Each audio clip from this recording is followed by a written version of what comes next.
ಸಿಡ್ನಿಯಲ್ಲಿ ಭಾನುವಾರ ಸಂತೆ ತುಂಬ ಫೇಮಸ್ಸು. ಅದೇ ಥರ ಮೆಲ್ಬರ್ನಲ್ಲೂ ಭಾನುವಾರ ಸಂತೆ ತುಂಬ ಫೇಮಸ್ಸು. ಈ ಮಾರ್ಕೆಟ್ ಯಾವಾಗ ಓಪನ್ ಆಯಿತು ಗೊತ್ತಾ?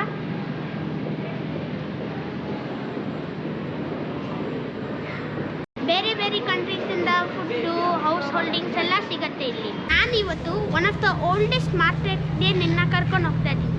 150 ಇಯರ್ಸ್ಗಿಂತ ಹೆಚ್ಚಾಗಿರೋ ಈ ಮಾರ್ಕೆಟು ಮಲ್ಟಿ ಕಲ್ಚರಲ್ ಹಬ್ ಆಗಿದೆ. ಓಲ್ಡೆಸ್ಟ್ ಮಾರ್ಕೆಟ್ಗೆ ನಿಮ್ಗೆಲ್ಲರಿಗೂ ವೆಲ್ಕಮ್.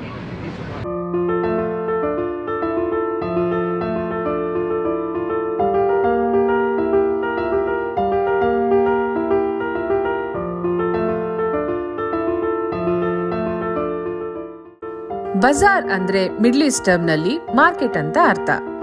ಈ ಬಜಾರ್ ಅನ್ನೋ ವರ್ಡ್ ನಮ್ಮ ಇಂಡಿಯಾದಲ್ಲಿ ಕೂಡ ತುಂಬಾ ಫೇಮಸ್. ಇಲ್ಲಿರೋ ಬಜಾರ್ನಲ್ಲಿ 130ಕ್ಕಿಂತ ಹೆಚ್ಚಾಗಿರೋ ಸ್ಟಾಲ್ಸ್ಗಳಿವೆ. ಆಸ್ಟ್ರೇಲಿಯಾದಲ್ಲಿ ಈಗ ವಿಂಟರ್ ಸೀಸನ್ ನಡೀತಾ ಇದೆ. ಇಲ್ಲಿರೋ ಸ್ಟಾಲ್ಸ್ಗಳಲ್ಲಿ ಹೆಚ್ಚಾಗಿ ಈಗ ವಿಂಟರ್ಗೆ ಬೇಕಾಗಿರೋ ಬಟ್ಟೆ, ಶೂಸ್ ಮತ್ತೆ ಮನೆಗೆ ಬೇಕಾಗಿರೋ ಸಾಮಗ್ರಿಗಳೆಲ್ಲ ಸಿಗತ್ತೆ.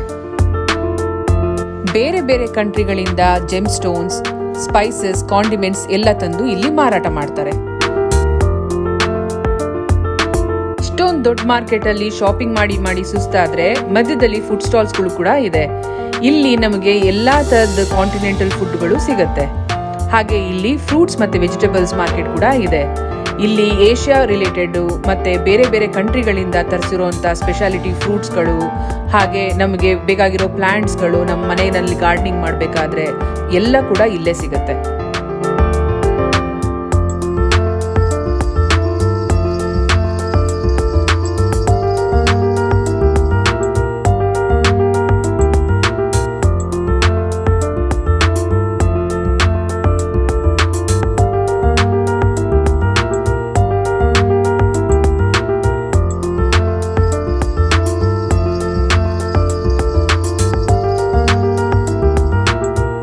ಲಾಸ್ಟ್ 1 ವೀಕ್ ಇಂದ ಸ್ಟ್ರೀಟ್ ಫುಡ್ ಫೆಸ್ಟಿವಲ್ ನಡೀತಾ ಇದೆ. ಲೋಕಲ್ ಸ್ಟ್ರೀಟ್ ಫುಡ್ ಜೊತೆಗೆ ಬೇರೆ ಬೇರೆ ಕಂಟ್ರೀಸ್ಗಳ ಸ್ಟ್ರೀಟ್ ಫುಡ್ ಕೂಡ ಇಲ್ಲಿ ನಮಗೆ ಸಿಗತ್ತೆ. ಇಂಡಿಯಾದು, ಶ್ರೀಲಂಕಾ, ವಿಯೆಟ್ನಮೀಸ್ ಮತ್ತೆ ಅರಬ್ ಸ್ಟ್ರೀಟ್ ಫುಡ್ ಕೂಡ ನಾವು ಇಲ್ಲಿ ತಿನ್ಬೋದು.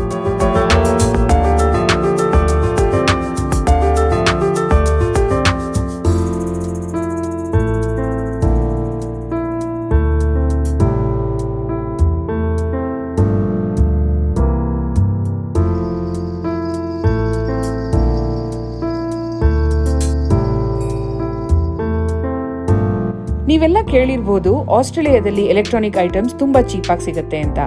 ಹೌದು, ಅದು ನಿಜ. ಮುಂದಿನ ಬ್ಲಾಗ್ ಅಲ್ಲಿ ನಾವು ನಿಮ್ಗೆ ಎಲೆಕ್ಟ್ರಾನಿಕ್ ಐಟಮ್ಸ್ಗಳು ಯಾವ್ಯಾವ ತರದ್ ಸಿಗುತ್ತೆ, ಎಷ್ಟು ಪ್ರೈಸ್ ಡಿಫ್ರೆನ್ಸ್ ಇರುತ್ತೆ ಅನ್ನೋದ್ರ ಬಗ್ಗೆ ಒಂದು ಬ್ಲಾಗ್ ಮಾಡ್ತೀವಿ. ಖಂಡಿತ ಮರಿದಲೆ ನೋಡಿ. ಸಬ್ಸ್ಕ್ರೈಬ್ ಮಾಡೋದ್ ಮರಿಬೇಡಿ.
ಬಂದಿದ್ದೀನಿ. ಇಲ್ಲ 500-800 ಎಲ್ಲ ಸಿಗುತ್ತೆ ಈ ಪ್ಯಾಂಟ್ಸ್ ಎಲ್ಲ.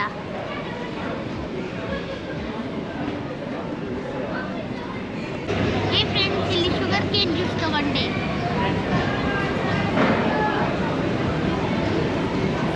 ಬೆಂಗಳೂರಲ್ಲೇ ಚೆನ್ನಾಗಿ ಸಿಗುತ್ತೆ, ಇಲ್ಲಿ ಏನು ಚೆನ್ನಾಗಿಲ್ಲ.